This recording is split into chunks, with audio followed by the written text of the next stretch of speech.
大家好，今天日期是2025年9月23号。我们今天的讲师松狮犬团长蔡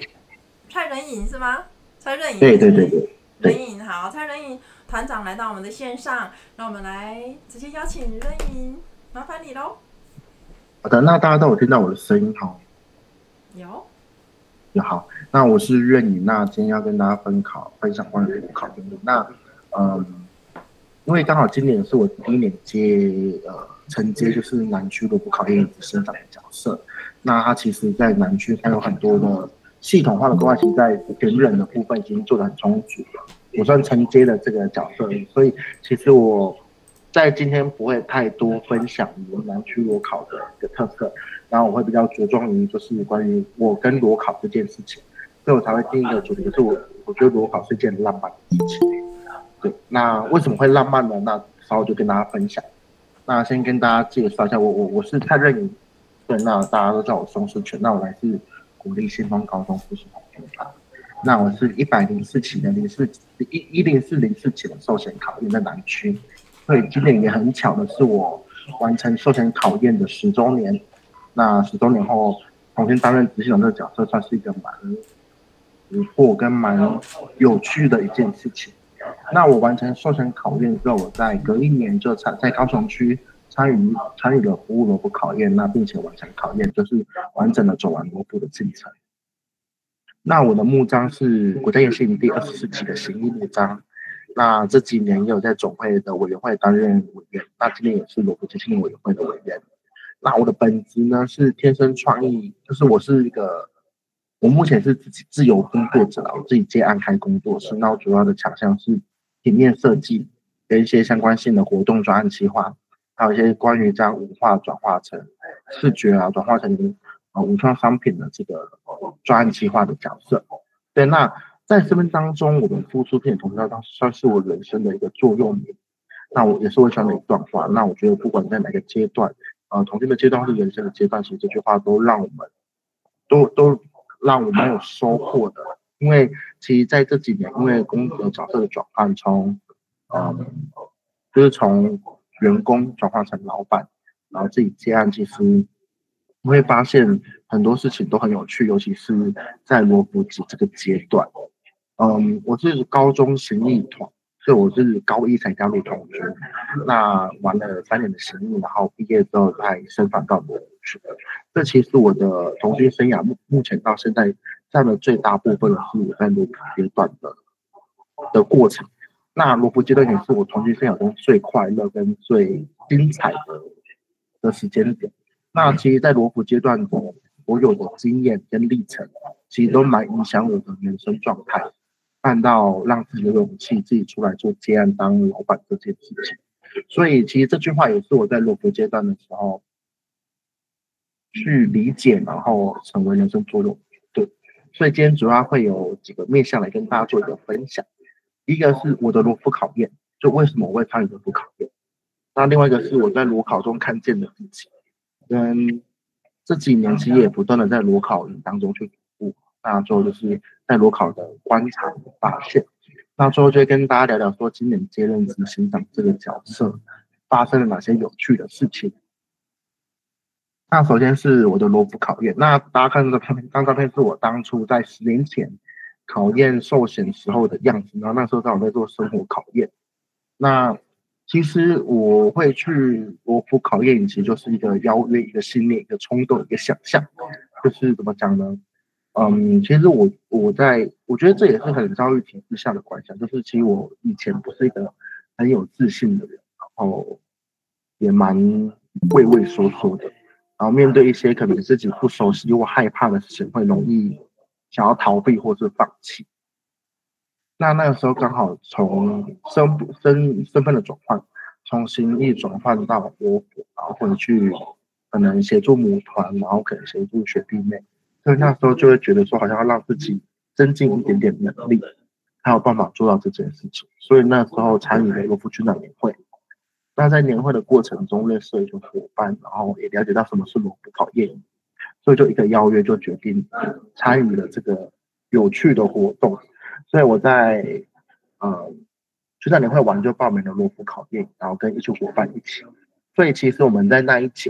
非常的特别，因为我们那一期刚好是2013年第3次罗浮大会结束后的罗浮考验。那其实大家都知道说罗浮大会其实中间有断层大概10年的时间是没有举办罗浮大会的，所以在2013年办罗浮大会的时候，其实那时候的罗浮是非常具有能量跟冲劲的。所以我们那一期104期罗浮考验总共有6个小队的罗浮跟2个小队的服务罗浮，所以整个引起参加伙伴就占了快60-70人，算是非常庞大的罗浮考验。那从中我们也遇到很多很有趣的伙伴，然后也变成说到现阶段还一直在持续的前进的一个伙伴。对，所以其实在我们考验的时候，我们的执行长以前我在考验的时候，他们就流传一句话叫带着一生的准备前来，就是为什么要带着一生的准备前来，就看到这营队有多盛大，就是说你在这营队当中，你可能会在人生中找到自己，你可能会在过程中看见不一样的面向自己，你可能会认识一群人，这群人会是陪伴你走一辈子的伙伴，你可能会在从中获得一些事情，变成你人生的转捩点。我在读大学的时候，我们老师送过我一句话，就是说，我们其实不是需要赢在起点，更不是要赢在终点，而是我们要如何去掌握到我们人生的转捩点。所以，其实，在裸考的这个营队当中，它的氛围跟它的过程，其实会不自觉让大家悄悄的找到一些人生的转捩点，然后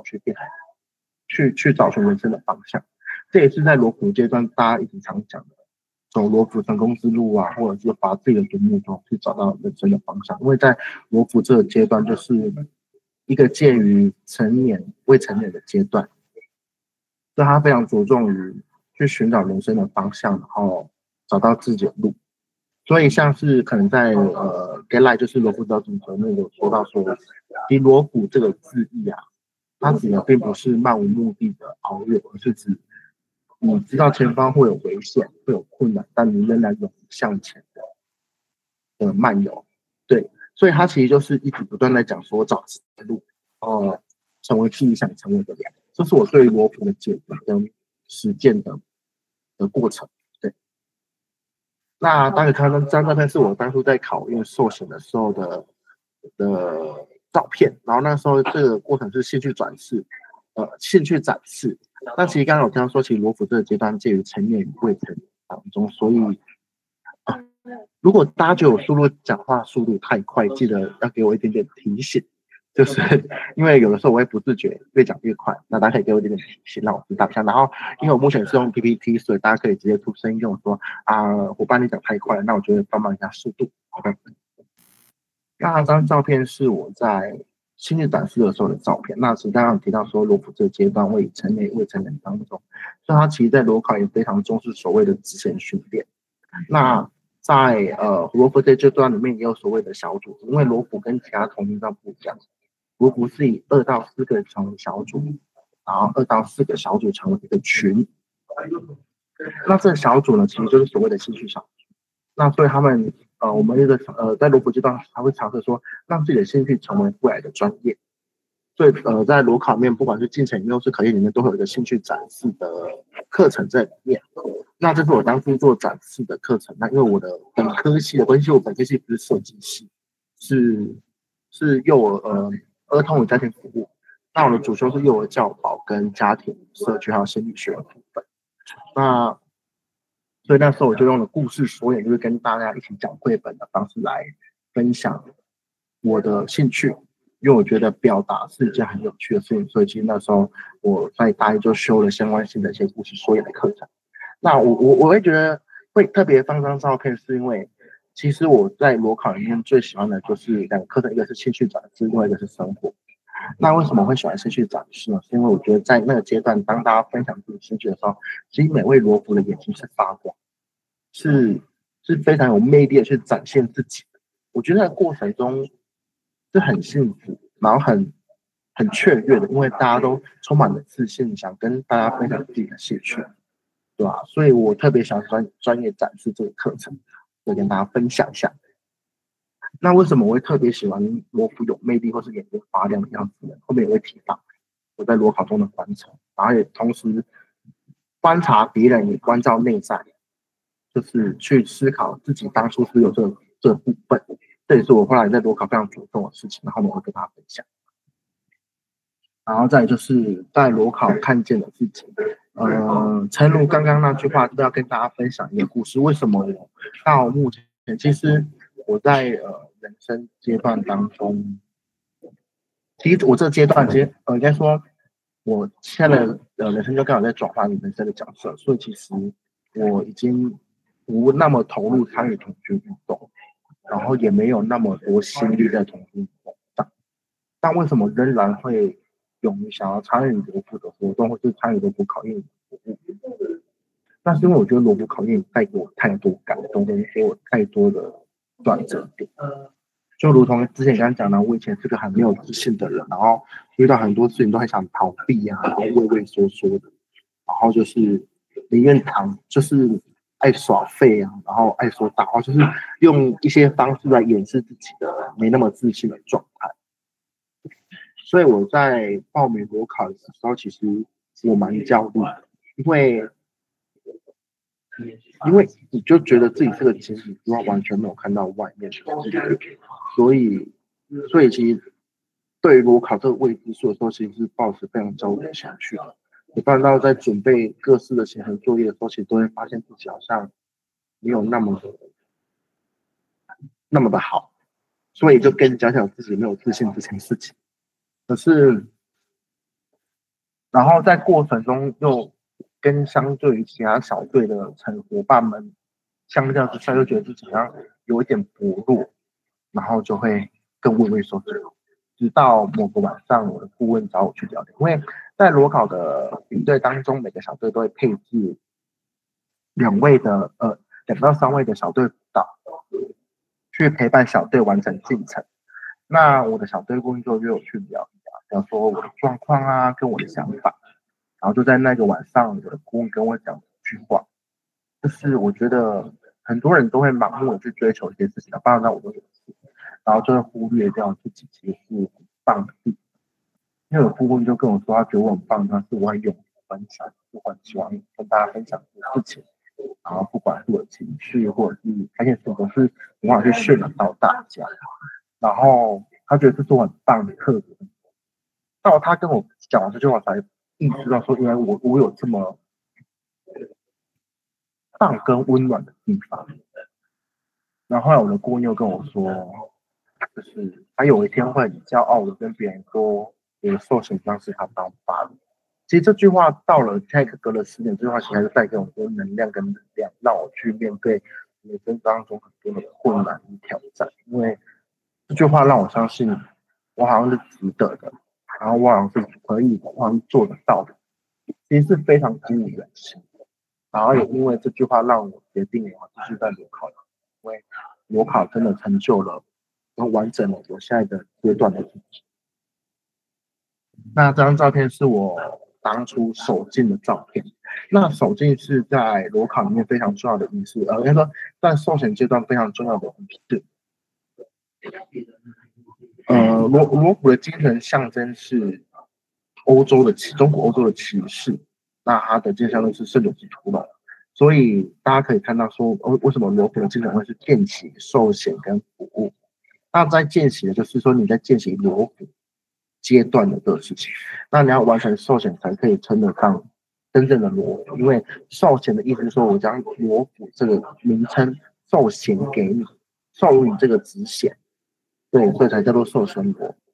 所以在裸考的最后一个晚上，会有个首进现身的仪式，他就会大家会带着这个伙伴去独处，与自己独处，然后去生一盆火，然后跟自己对话，然后对话完之后，就会带他去进行现身的仪式。然后现身仪式完，就代表说你是真正的受于你罗浮这个长全身的受先罗浮。那边是我那时候手进的照片，所以其实因为手进呢，这个过程应该要去裸考过才会有这种感触，就是其实或是参加过裸考才有这个感觉，就是手进它分不同的梯次。那我那时候是第一批就去手进，其实那时候我是很不敢相信说我完成所有考验，我不相信说我真的做到，所以我是带着很忐忑的心去参与这个一切。可是我就在过程中看着那一份火升起，然后读者的手劲引导的，然后回想自己在演起真的过程跟状态，跟我的顾问跟我讲的那一句话，其实我发现我好像慢慢的找到我想走的路跟我想成为的样子。所以我是觉得国考为什么会烂漫，是因为在这个地方会看到很多感动，然后这个感动是可以支撑我们在人生经验当中很久很久的事情。那接下来跟大家分享的是我在裸考的观察与发现。那大家有提到说，就是其实这几年我完成裸考考验这些，我都有回去做服务的这件事情。那其实以前还在大学的时候，是还很投入于同学运动的时候，其实我服务的区域可能都办到以前的中区裸考验，到南区，然后高雄区。那这几年去年有跳到桃区服务，所以其实经历了很多不一样的裸服的服务活动。那也后来也开始担任顾问或者是讲师的角色。那其实在里面都会观察说很有趣的一些事情。然后其中让我觉得最有趣的事就是我发现好像所有来参与考验的伙伴，其实对自己都是没有那么有自信的，就跟以前我来考验的时候很像。就是对于很多未知数、在害怕、有压力的事情，是大家不敢去尝试，也不敢去做的。就如同为什么当照片的，当照片是考验营当中，大概每一区都会有，可能就是生活的课程，就让伙伴自己去生活这样。那其实，在生活的过程当中，我觉得生活对于很多伙伴来讲是非常有压力的一件事情，然后也非常被感到担忧或是害怕的一件事情。所以在这个过程当中，以南区的角度来讲，生活考验它就不只是考验而已。我们会透过这样的氛围的环境，再去观察，或是再去带入其他的课程核心给各位参加伙伴。那为什么我会提到这件事情？就是刚刚讲到的，我没有那么自信，然后可能会对自己会感到焦虑的状态，或者生活就会发现，因为当所有伙伴都把场搭好，几乎没有人会，就是我遇到的伙伴都会一直盯着他搭好的爬鞋，或者他搭好的台前面发呆，他不敢跟顾问要火柴，那他自己跟顾问要火柴，他也不敢点燃他的第一根火柴，因为发现大家都对于自己的爬行好像没有那么的肯定，然后害怕失败，然后害怕点不起来怎么办？所以我刚刚我这边会列一个必问的，就是我在担任顾问的时候，我想跟大家探讨这件事情：为什么你不敢点燃你的火柴，或者不敢点燃你的爬行呢？那其实这个时候就会了解到，其实很多伙伴对于自己的自信心，或者是说对于自己是有机会完成的事情，他们是没有那么肯定的，然后他们甚至说会有点否定自己，然后会有点批判自己。那我觉得这个过程当中，因为我本身刚好提到我是有点学教育的，我会发现说，其实这可能跟我们亚洲人或是东方教育的体制下有关，就是其实很多伙伴对于很多事情他是感到焦虑、感到害怕跟没那么有自信。那所以我在裸考当中，我最喜欢做的就是我不断的在给予支持，然后建立大家的自信，然后给大家很温暖的回馈跟真诚的鼓励，让他们有办法去追寻心中自己的样子。就如同我在某一次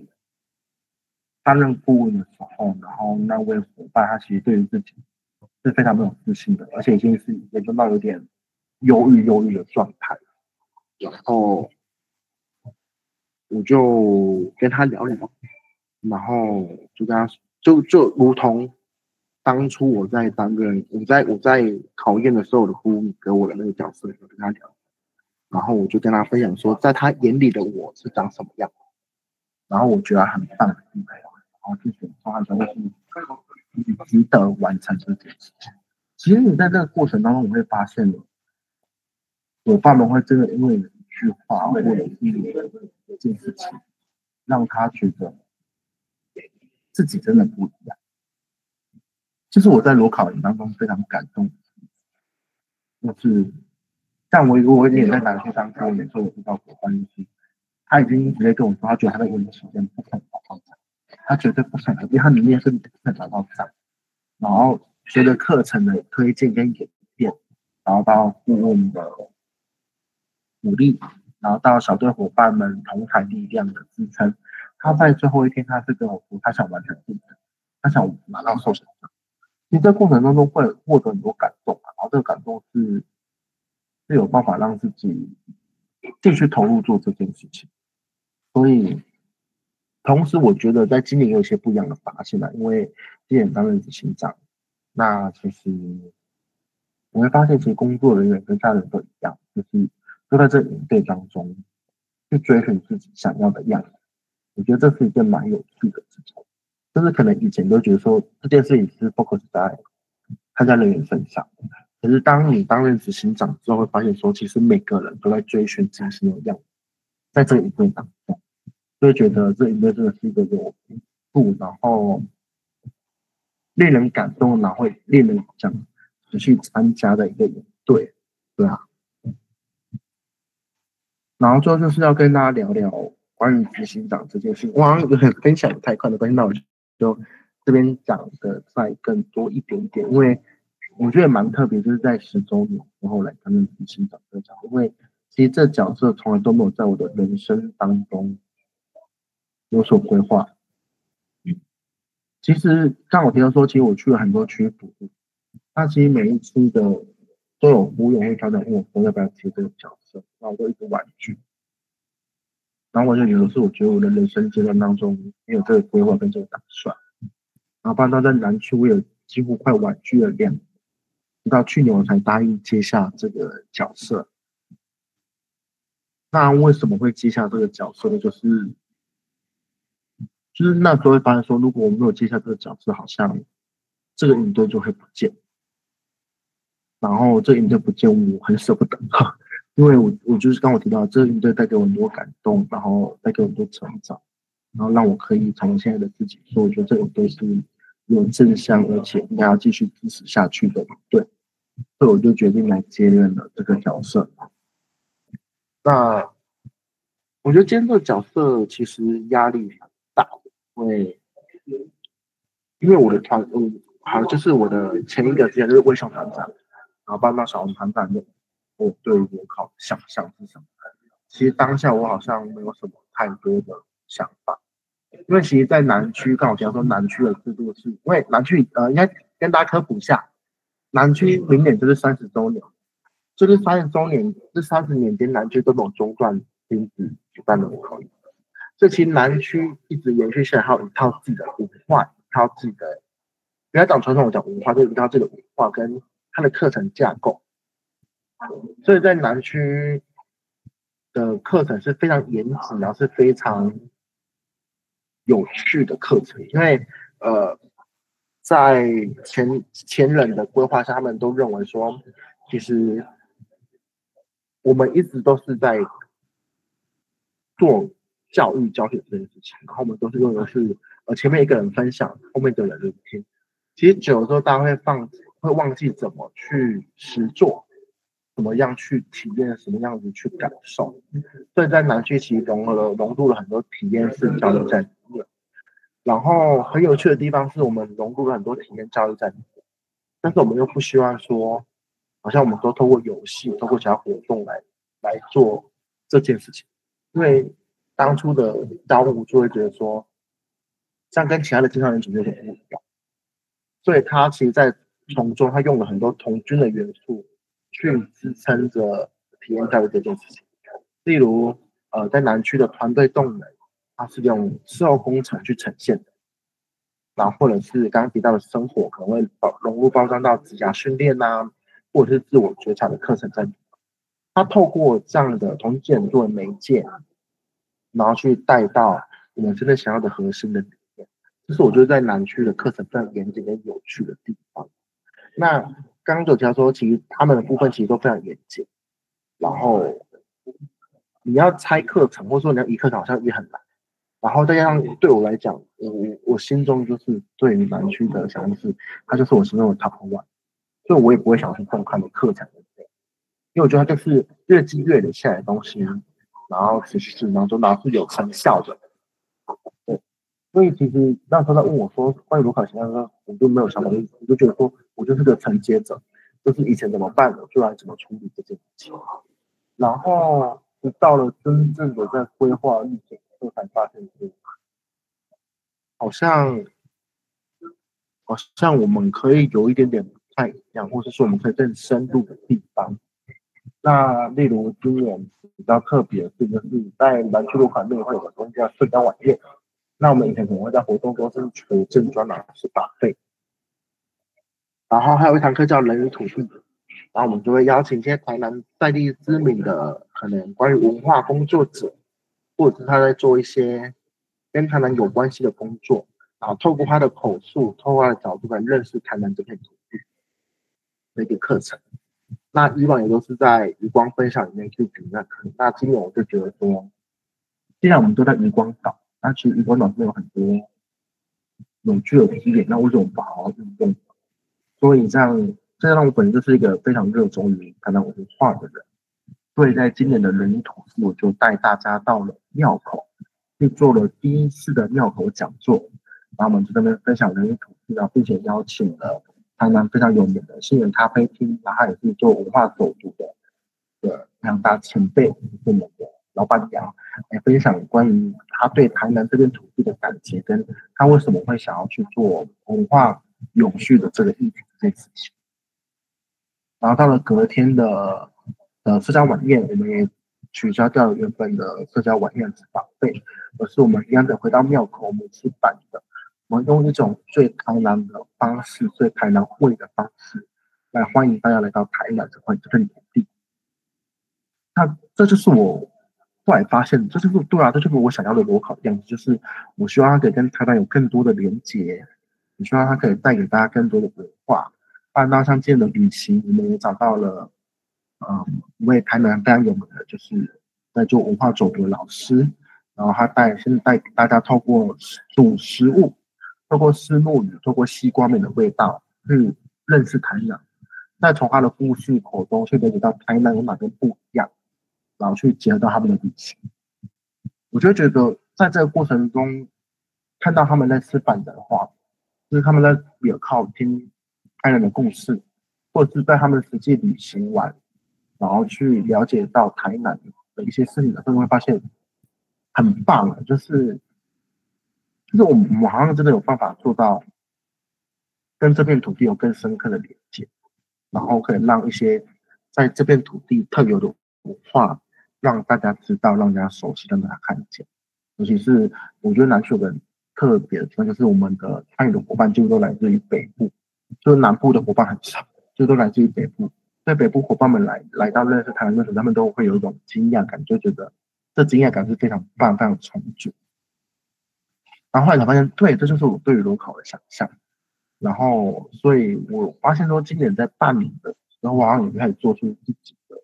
味道，就是属于松狮犬的味道。因为我爸好像营队中真的特别的欢乐，因为我就是个欢乐的人，然后特别的有爱。因为我希望，我以前在当幼儿园老师的时候，我的园长跟我说了一个观念，他说，当你好好爱你的老师，甚至老师就会好好的爱学生。所以我也秉持这个观念，我就很爱护的每一位工作，所以每位工作人员都替我爱护每一位参加人员。在这个过程中，我就会觉得说，这就是一个很友善，然后很美好、很爱人的循环。就是我给予工作人员，工作人员给予参加人员，这个人员回馈给我，那这营队就会是很正向的成长。这是我在今年在做裸考的时候非常感到成就感的事情。那其实今年在做执行长的时候，有一个不一样的体悟，就是我以前讨厌用生命影响生命这句话，因为在我的观念当中，我觉得天之所以它会被你影响，会被你给说服，会听从你的意去做一些事情，那是来自于他的选择，他愿意来做这件事情。所以当他因为你讲话而选择做这件事情，让自己变得更好，这个过程当中应该是我们要为他庆贺，而不是透过这种方式来肯定自己，我很棒，我去影响人。对，我超级不喜欢这个理念。对我来讲，用生命影响生命不应该是这样。直到今年，我才发现它可以有不一样的解读，让我开始决定，让我开始接受了这句话。因为对我来讲，我觉得萝卜考验是一个很大的题。那每个工作人员，不管是业务组的主张，做才会不发冒的，我们都在用我们的生命力强对这个平台可见，让参与的伙伴可以在这个平台去找到自己，然后去找回自己，然后去发现自己，然后重新定义自己，然后找到自己。我觉得这个过程就是这种生命影响生命。所以这个过程让我重新解读，就会让我觉得，裸考真的蛮应该要办下去的。对，这就是我在今年担任执行长的一些不一样的想象跟想法。对啊。那最后，因为时间不多，最后就跟大家分享，南区裸考的课程准备。那其实，在裸考也算刚刚跟大家说，很多考验其实跟同学可能不太一样，但是其实我们的所有的课程安排，我们还是紧跟以落规命，跟统军方法还有进程标准去制定跟规划。但是我们用不一样的方式带进来这里面，让这个东西可以更活化的去展现。例如刚提到了，我们融入很多体验教育的方式。然后我们用了很多统军元素在里面，但是我们所有的课程的核心还是依选择落规命、进程标准还有统军方法去考卷。然后刚刚跟大家分享那句话，带着一生的准备前来，在南区裸考，我在英文报告的时候我也送了这句话给大家，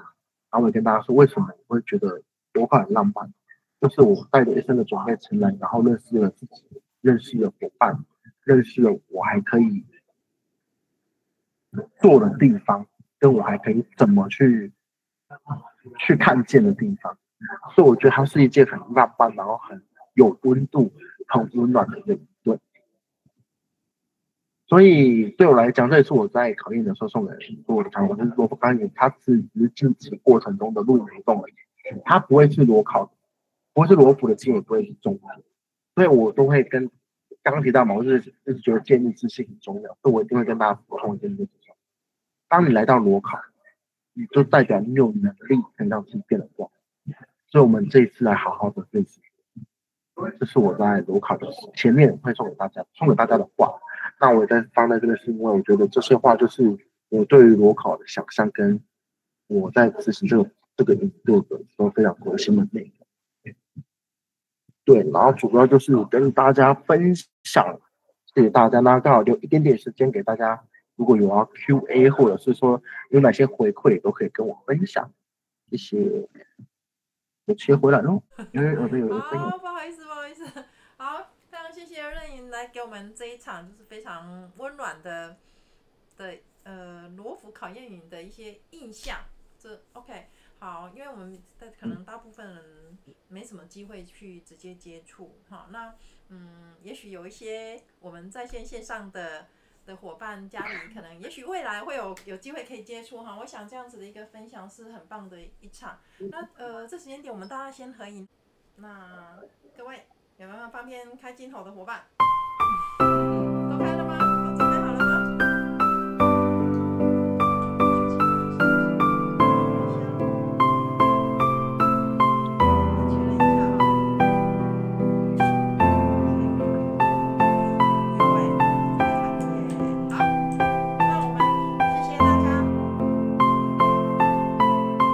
谢谢观赏贝学院讲座，喜欢请按赞、订阅、分享，